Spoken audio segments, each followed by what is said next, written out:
So guys, this is the other side and the other part of the defensive line, and we're going to talk about Richard King.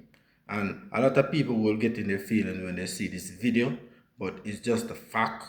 And definitely, we saw what taking place on the pitch, and we're not only just watching him alone, but we're watching the game as well and see what is the disastrous decision that Richard King make in the game and messed up a lot of things in the game, people. So we're going to go through Richard King's stats and players ratings and let you know the full detail, because a lot of people have stats as not one of the thing that you could break down on a player, but I think it's one of the main factor of the game right now in modern days football, and you could see what the player is doing, how many touch, because remember, your brain is not a computer.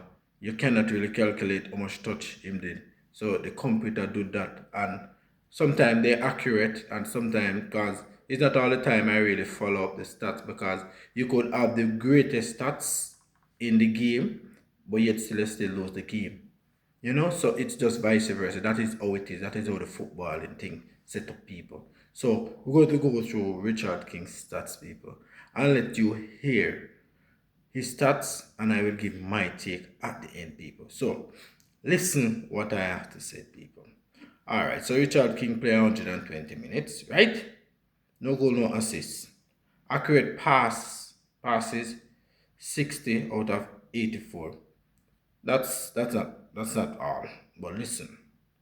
No chance created, no shot on target, shot accuracy none, defensive contribution 10, and in his attacking contribution, which is 99 touches into opposition box 1, passes in the final third 14. Accurate long ball, he just completed 4 out of 19.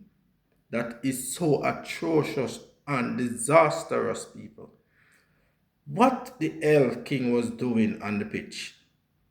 He had 19 long ball and just completed 4 out of that.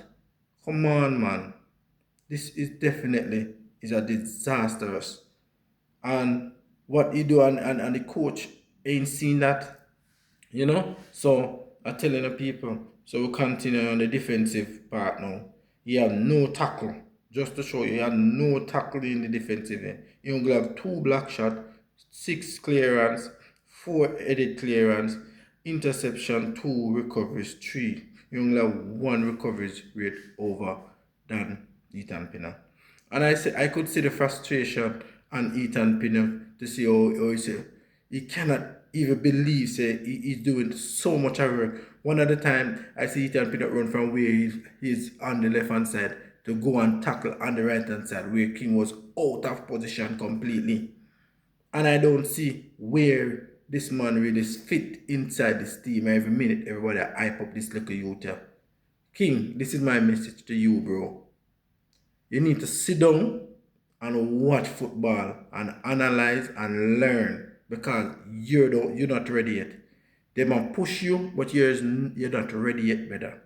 So you need to build and relax yourself, because you have this kind of attitude. You know what I'm doing. When you reach in a certain part in our life and certain part in our career, I don't feel like say wanna make it.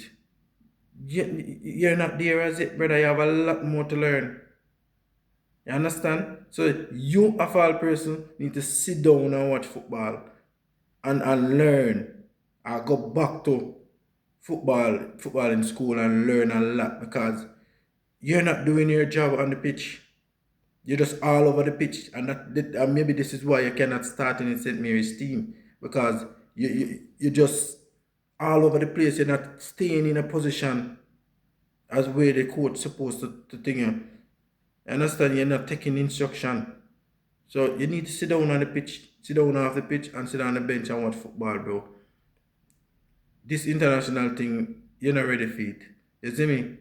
So people, that was just my take, and it's just a factual take, because it's not a criticism, it's a constructive criticism. You need to do better. if you want to get out of the football. So big up on yourself, people.